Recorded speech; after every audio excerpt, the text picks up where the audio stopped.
ಕೃಷ್ಣಮೂರ್ತಿ ಜಗದ್ಗುರು. ಎಲ್ಲಿ ದಯೆಯೋ ಅಲ್ಲಿ ಧರ್ಮ, ಎಲ್ಲಿ ಲೋಭವೋ ಅಲ್ಲಿ ಪಾಪ, ಎಲ್ಲಿ ಕ್ರೋಧವೋ ಅಲ್ಲಿ ವಿನಾಶ, ಎಲ್ಲಿ ತಾಳ್ಮೆ ಮತ್ತು ಕ್ಷಮೆಯೋ ಅಲ್ಲಿ ಭಗವಂತನ ವಾಸ. ಜೀವನದಲ್ಲಿ ಸೋತೆ ಎಂದಾಗ ಕೃಷ್ಣನ ಈ ನುಡಿಗಳನ್ನು ಒಮ್ಮೆ ಕೇಳಿ, ಬದುಕು ಬಂಗಾರವಾಗುತ್ತದೆ.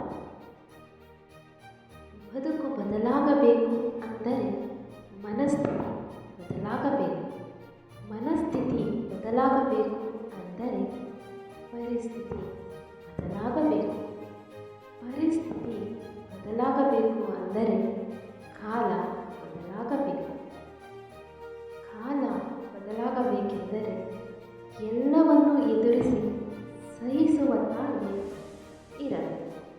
ತಾಳ್ಮೆ ಮೈಗೂಡಬೇಕಾದರೆ ಪರಮಾತ್ಮನ ಮೇಲಿನ ನಂಬಿಕೆ ಗಟ್ಟಿಯಾಗಿರಬೇಕು. ಸಮುದ್ರದಲ್ಲಿ ಸ್ನಾನಕ್ಕೆಂದು ಬೇರೆ ತೆರೆಗಳಿರುವುದಿಲ್ಲ. ಒಂದ ತೆರೆಗಳಿಗೆ ತಲೆಯೊಡ್ಡಿ ಸ್ನಾನವನ್ನು ಮುಗಿಸಬೇಕು.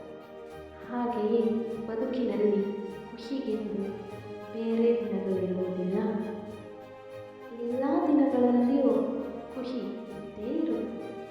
ಅದನ್ನು ನಾವೇ ಹುಡುಕಬೇಕಷ್ಟೆ. ಮಳೆಯಿಂದ ಮುಚ್ಚಿ ಹೋದ ಇರುವೆಗಳನ್ನು ಮೀನು ತಿನ್ನುತ್ತದೆ. ಅದೇ ರೀತಿ ಬತ್ತಿ ಹೋದಾಗ ಸತ್ತು ಬಿದ್ದ ಮೀನುಗಳನ್ನು ಇರುವೆ ತಿನ್ನುತ್ತದೆ. ಹೀಗೆ ಎಲ್ಲರಿಗೂ ಸಮಯ ಬಂದೇ ಬರುತ್ತದೆ. ಕಾದು ನೋಡಬೇಕಿದೆ ಅಷ್ಟೆ. ದೇವರು ಕೊಟ್ಟು ನೋಡುತ್ತಾನೆ, ಅದೇ ರೀತಿ ಕಿತ್ತುಕೊಂಡು ನೋಡುತ್ತಾನೆ. ಅರಿತು ಬಾಳಲೆಂದು ಇಳಿಸಿಯೂ ನೋಡುತ್ತಾನೆ, ನಮಗೆ ತಿಳಿಯದ ಹಾಗೆ ಮತ್ತೆ ಅವನೇ ಕೈ ಹಿಡಿದು ಕಿತ್ತಿಯೂ ನೋಡುತ್ತಾನೆ. ಇದನ್ನು ಅರಿತರೆ ಇಲ್ಲೇ ಸ್ವರ್ಗ, ಅರಿಯದಿದ್ದರೆ ಇಲ್ಲೇ ನರಕ. ಬದುಕಿನ ಪರೀಕ್ಷೆಗಳು ಕೆಲವೊಮ್ಮೆ ಬದುಕೇ ಬೇಡವೆಂಬಂತೆ ಮಾಡುತ್ತದೆ.